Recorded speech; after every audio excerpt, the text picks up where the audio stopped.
Assalamualaikum warahmatullahi wabarakatuh. Selamat pagi dan agak kareba pemirsa. Senang sekali saya Tisna Aulia kembali menjumpai Anda dalam seputar iNews Sulsel. Edisi hari ini Selasa 30 April 2024. Sejumlah informasi menarik akan kami hadirkan untuk Anda, di antaranya. 2 pengendara motor terlibat tabrakan, 1 orang tidak sadarkan diri.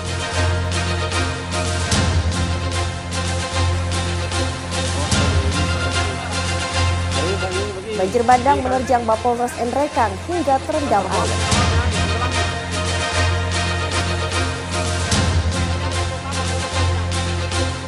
Satu unit rumah permanen beserta isinya hanyut terbawah arus sungai.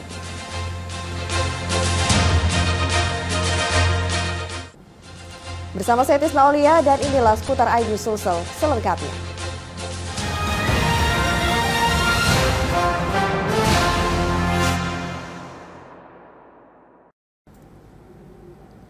Pemirsa, kita awali seputar iNews Sulsel edisi hari ini dengan informasi diduga memotong jalur saat hendak menyeberang jalan. Sepeda motor menabrak sepeda motor lainnya dari arah berlawanan di Jalan Poros, Kelurahan Petuadae, Kecamatan Turikale, Kabupaten Maros. Akibatnya korban kakek berusia 66 tahun tidak sadarkan diri usai terjatuh dari sepeda motornya hingga dilarikan ke rumah sakit. Sementara terduga pelaku melarikan diri. Kecelakaan ini terekam kamera CCTV.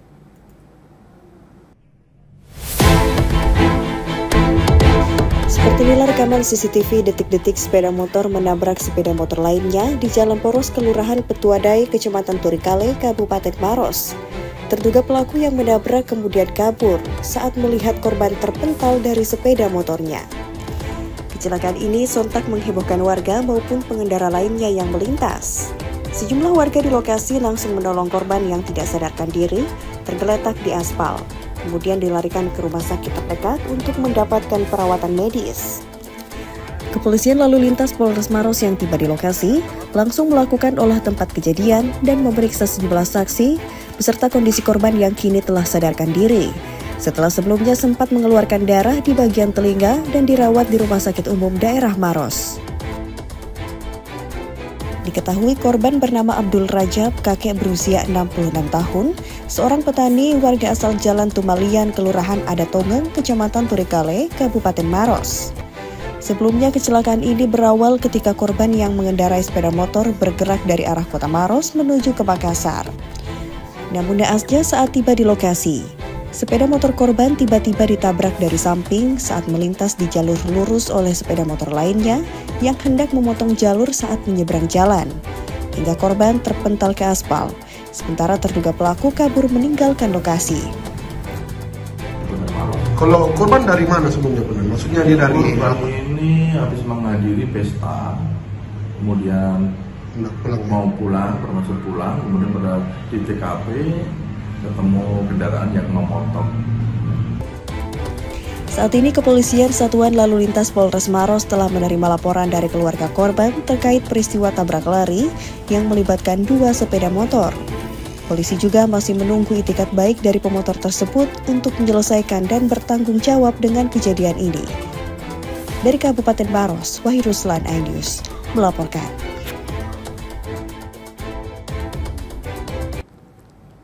Pemirsa, banjir bandang menerjang Mapolres Nrekang hingga terendam banjir. 5 rumah di Aspol Nrekang mengalami rusak. Petugas gabungan lakukan pemantauan dan menghimbau warga tetap waspada. Kantor Bawasda.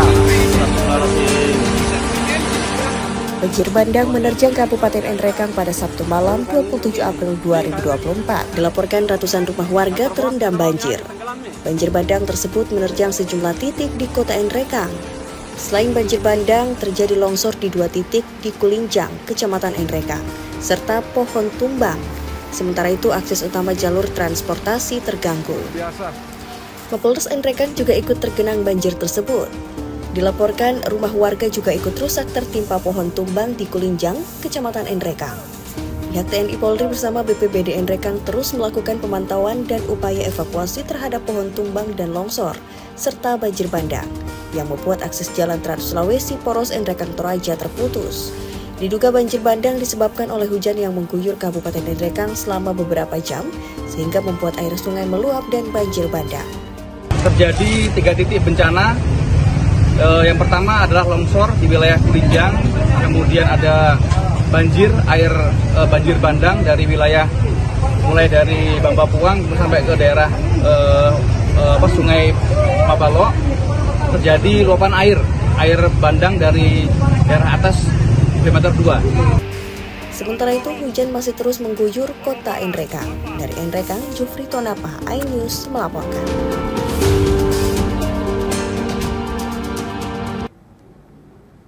Sementara itu, pemirsa, 1 unit rumah permanen beserta isinya hanyut terbawa arus sungai saat banjir melanda di Dusun Bamba, Kecamatan Batu Lapa, Kabupaten Pinrang.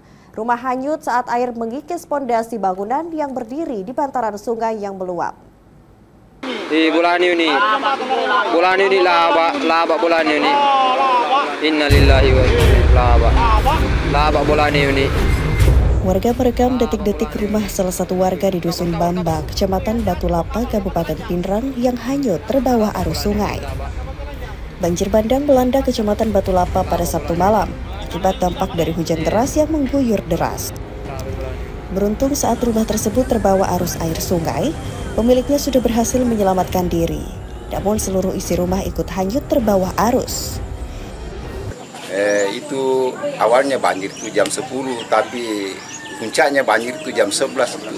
Ya, jam 11 malam itu hanyut ini rumah. Jadi tidak ada sama sekali yang bisa diselamatkan itu, Pak? Tidak ada yang diselamatkan. Hanyut semua nih. Dalam kejadian ini sedikitnya 20 unit rumah terdampak banjir bandang yang melanda di sekitar area sungai.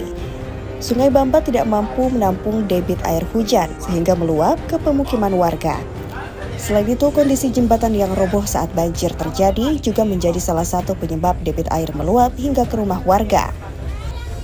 22 rumah, Pak. 22. Satu hanyut, Pak. Satu yang paling parah di Yang hanyut itu, Pak. Iya. Nah, kalau ketinggian air tadi malam, Pak, di pemukiman itu sekitar 70 cm. 70 cm. Iya. Beruntung tidak ada korban jiwa dalam peristiwa ini. Kini warga mulai membersihkan sisa-sisa material banjir yang masuk ke rumah mereka.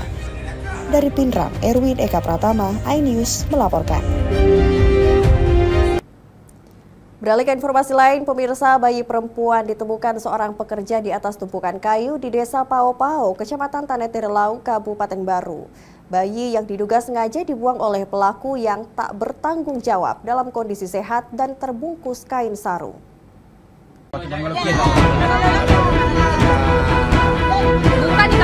Warga digegerkan dengan penemuan bayi perempuan di atas tumpukan kayu di Desa Pao-Pao, Kecamatan Tanetirlau, Kabupaten Baru. Saat ditemukan, bayi mengenakan 2 buah sarung tergigit serangga, sehingga bayi tidak berdosa ini menjerit kesakitan. Diperkirakan bayi yang terbungkus sarung di dalam kardus ini baru saja dilahirkan, karena masih melekat ari-arinya. Adapun kondisi bayi dalam keadaan normal, dengan berat badan 3 kg, panjang 50 cm. Sebelumnya penemuan bayi tersebut ini berawal saat salah satu warga yang bekerja di somel kayu mendengarkan tangisan bayi. Kemudian warga mencari sumber suara dan menemukan bayi perempuan dalam kardus di atas tumpukan kayu. Barang bukti berhasil ditemukan 2 buah sarung, 1 buah baju kaos, kardus serta kasa. Selesai kerja di belakang, bunuh mesin, langsung ada suara bayi di situ. Ya. Nah, kita istilahnya saling, ada juga yang bilang, panggil, ada bunyi HP-mu bos. Ya. Padahal saya lihat ke belakang, lihat ada dos di situ, ada anak-anak yang menangis. Saya bilang anak-anak, terus saya lari pergi Ya. Ambil padi? Iya, lari saya pergi. Terus pada saat ditemukan, apa yang ditemukan di dalam dos itu? Itu Ji, sarung 2 sama baju kaos 1. Iya. Itu Ji. Dalam kondisi bagaimana, Pak? Sehat sekali tuh anak-anak. Iya. Sehat sekali. Bayi malang ini untuk sementara dilakukan perawatan di Puskesmas Pancana, Kabupaten Baru.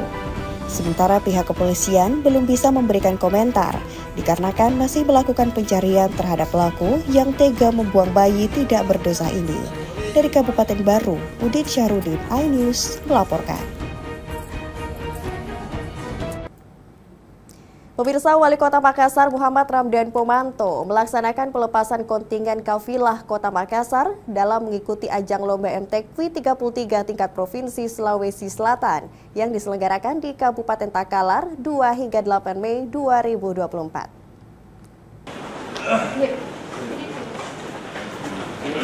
Wali Kota Makassar Muhammad Ramdan Pomanto melepas 49 orang peserta MTQ di ruang sidang Sipakatau Kantor Balai Kota Makassar, Senin 29 April 2024.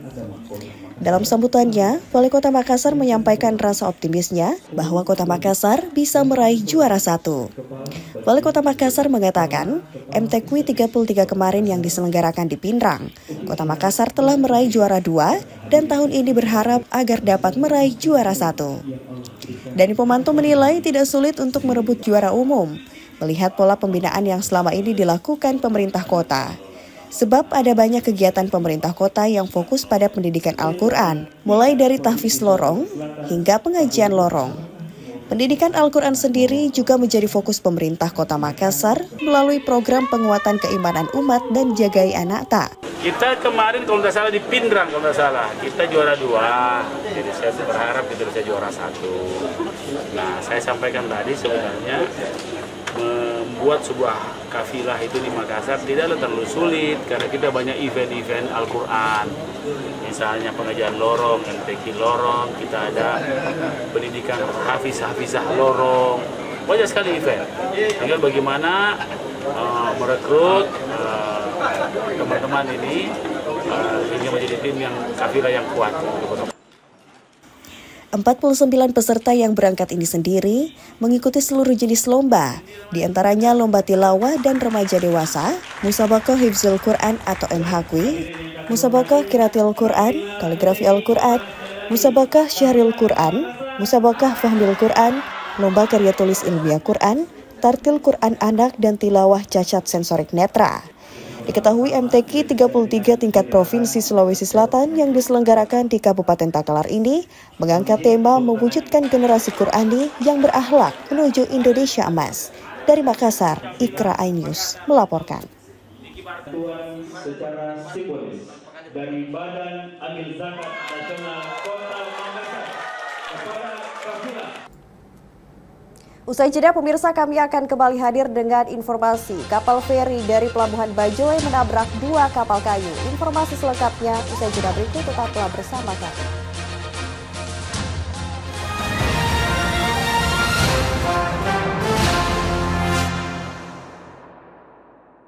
Dan cobalah, mari kita semua saling menyayangi dan saling berbagi dan bersama untuk hadapi bencana, kelak sambut pagi dan cerah mentari.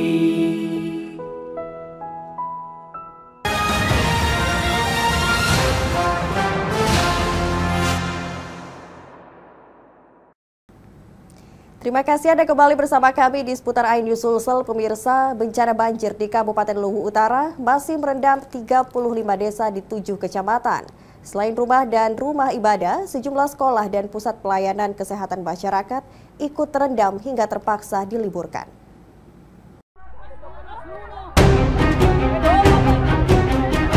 Beginilah suasana panik di Pelabuhan Bajoe, Kecamatan Tanah Teriatang Timur, Kabupaten Bone, saat sebuah kapal feri bergerak dan menabrak 2 kapal kayu yang sedang berlabuh.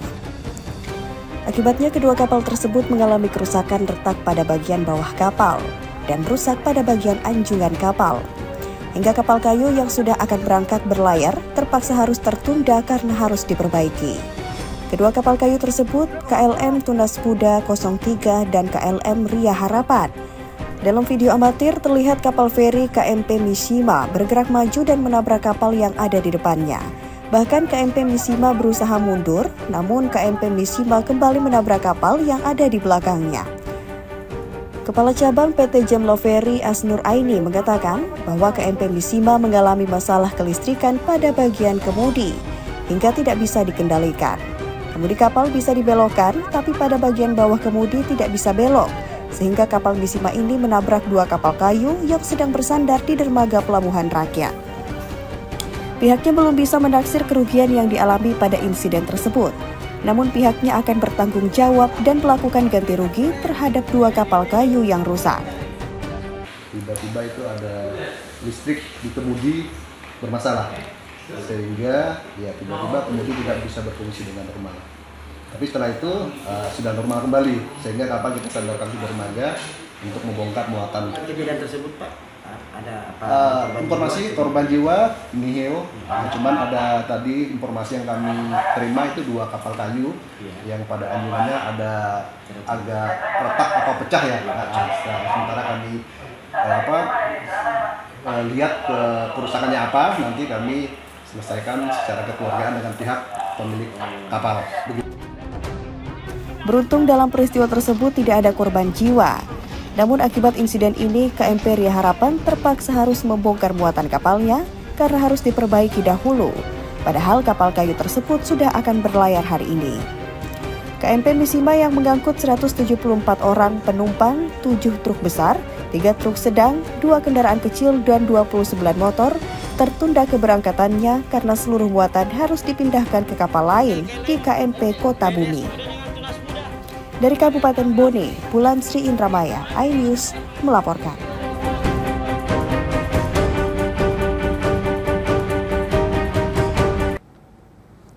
Sebuah kapal feri yang bertolak dari Pelabuhan Bajoe, Kabupaten Bone menuju ke Kabupaten Kolaka, Sulawesi Tenggara, menabrak 2 kapal kayu yang sedang berlabuh. Akibatnya 2 kapal kayu yang akan berlayar terpaksa tertunda lantaran mengalami kerusakan.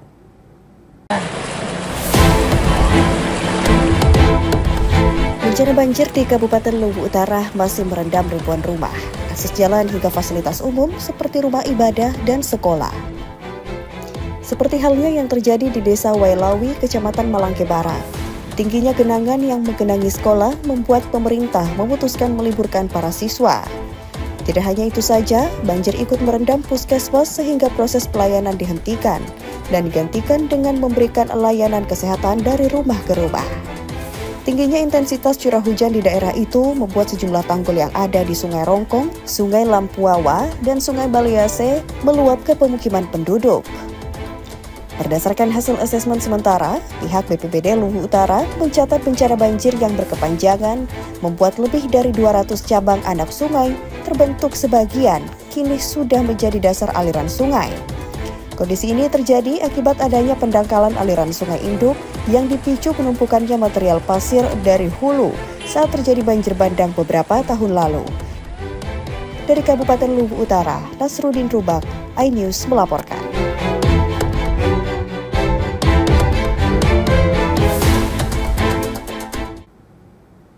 Beralih ke informasi lain, pemirsa, demi menyelamatkan pasien sesak yang desanya terisolir akibat bencana tanah longsor di Kecamatan Rongkong, Kabupaten Luwu Utara, warga dan bidan desa bahu-membahu menandu pasien sejauh 10 km, melewati jalan setapak hingga menembus tumpukan material longsor yang labil untuk sampai ke rumah sakit.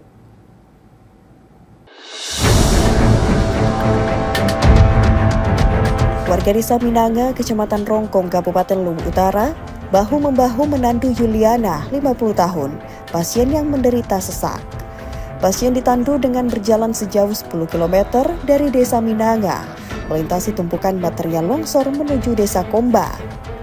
Meski kondisi bagian tebing bekas longsor masih labil, namun tidak ada pilihan lain, warga harus mengangkat pasien secara bergantian melintasi tumpukan material yang menutupi seluruh badan jalan. Sesampainya di desa Komba, pasien kemudian dibawa ke rumah sakit menggunakan mobil pick-up karena ambulans kini terjebak longsor. Selain menghambat distribusi logistik dan hasil bumi, bencana longsor yang terjadi di 9 titik juga membuat sejumlah pelajar di daerah itu kesulitan untuk bisa sampai di sekolah tepat waktu. Badan Penanggulangan Bencana Daerah Kabupaten Luwu Utara mencatat, bencana tanah longsor di daerah itu terjadi di 8 titik berbeda yang membuat 16 desa terisolir.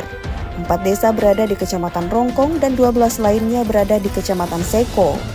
Kan di samping tadi saya bilang bencana hidrometeorologi ada tanah longsor. Longsor di satu kecamatan, Kecamatan Rongkong namanya. Itu jumlah lokasi yang terdampak itu ada 4 desa Lalu kemudian titik longsornya ada 8 titik. Kemudian korban jiwa tidak ada, kerusakan infrastruktur jalan itu 120 meter. Kemudian jalan porsutannya 43 meter.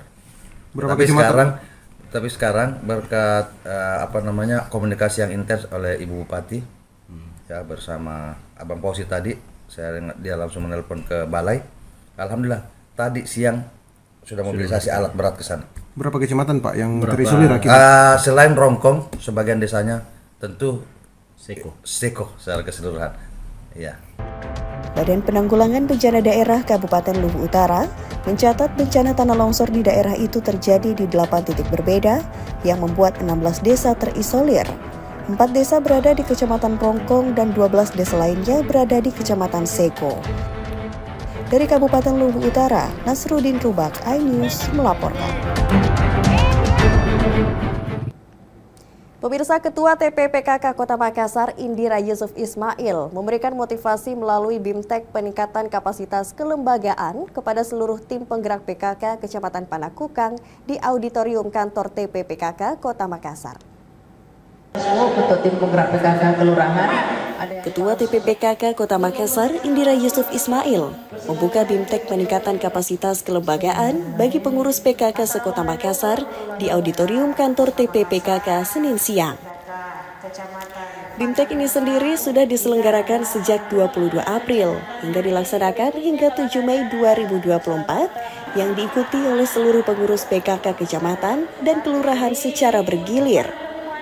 Dalam sambutannya, Indira berharap dengan diadakannya BIMTEK ini dapat menyegarkan dan meningkatkan wawasan kelembagaan seluruh pengurus TPPKK Kota Makassar.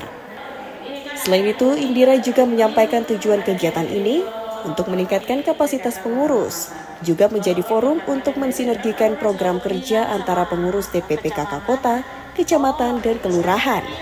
Ya, hari ini kita sama-sama menghadiri BIMTEK untuk PKK Kecamatan dan Kelurahan yang diadakan oleh PKK Kota Makassar, tentunya untuk memberi pemahaman yang benar, memberi evaluasi, memberi pembinaan seperti apa tuh PKK, seperti apa kerja-kerjanya, supaya kedepannya tentunya mereka bisa bekerja dengan lebih baik lagi untuk mencapai target-target yang sudah kita susun bersama. Indira juga menginstruksikan kepada pengurus untuk membangun kekompakan, sehingga semua program kerja yang telah disempurnakan untuk tahun 2024 dapat selesai. Sehingga kegiatan-kegiatan yang telah dirumuskan baik dari TPPKK Kota maupun TPPKK Kecamatan dan Kelurahan dapat berdampak ke masyarakat. Dari Makassar, Ikra iNews melaporkan.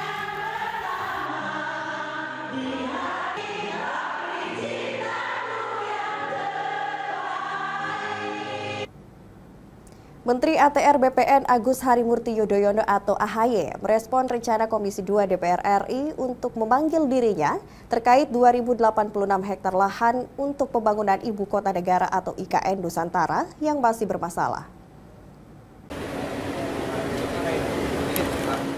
Komisi 2 DPR RI berencana memanggil Menteri ATR BPN Agus Harimurti Yudhoyono atau AHY terkait 2086 hektar lahan untuk pembangunan Ibu Kota Negara atau IKN Nusantara yang masih bermasalah. Menteri ATR BPN Agus Harimurti Yudhoyono dalam kunjungan kerjanya di Kota Makassar, Sulawesi Selatan merespon santai. Pihaknya mengaku saat ini memang terus terjalin komunikasi dengan baik dengan Komisi 2 DPR RI terkait tanah di kawasan IKN yang masih bermasalah. Dalam penyelesaian permasalahan lahan tersebut, AHY menilai ada sebuah mekanisme yang berlaku untuk mengganti atau paling tidak memberikan bantuan terhadap masyarakat yang sudah terlebih dahulu ada di lokasi itu. Sesuai pesan dari Presiden Joko Widodo tersebut, bahwa dalam proses pembangunan IKN, masyarakat jangan sampai ada dirugikan dan menjadi korban dari pembangunan ibu kota baru tersebut. Kan sempat Bapak bilang ada 2086 tanah yang masih belum clear. Nah itu kemudian Pak Ahmad Doli sempat menyatakan bahwa akan memanggil Pak Menteri ke DPR. Tanggapan dari Pak Menteri gimana Pak atas panggilan itu? Oh, saya terus berkomunikasi juga dengan DPR RI, dengan Komisi 2. Benar bahwa ada 2086 hektar tanah di kawasan IKN Tetapi sekali lagi itu tidak sepenuhnya menjadi domain ATR DPR. Mengapa? Karena bagi kami sudah melakukan verifikasi, identifikasi terkait ada sejumlah bidang yang masih ada masyarakatnya. Kita sudah berkomunikasi juga dengan pihak otorita IKN karena mereka nanti yang akan menyelesaikan apakah bentuknya ganti rugi atau yang dinamakan dengan penanganan dampak sosial kemasyarakatan (PDSK). Ada sebuah mekanisme, ada sebuah skema yang memang yang berlaku untuk mengganti atau paling tidak tadi memberikan bantuan kepada masyarakat yang sudah terlebih dahulu ada di lokasi-lokasi tersebut. Tentu tidak sama, masing-masing berbeda case-nya, kasusnya. Ada yang sudah punya sertifikat, ada yang belum. Kemudian juga ada skema relokasi. Dari Makassar, Leo Muhammad Nur iNews melaporkan.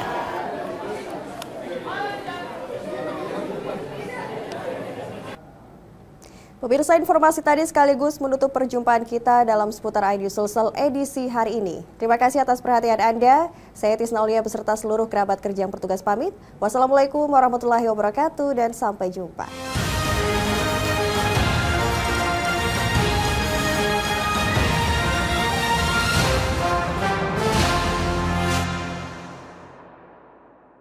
Dan cobalah mari kita semua saling menyayangi dan saling berbagi dan bersama untuk hadapi bencana, kelak sambut pagi dan cerah mentari.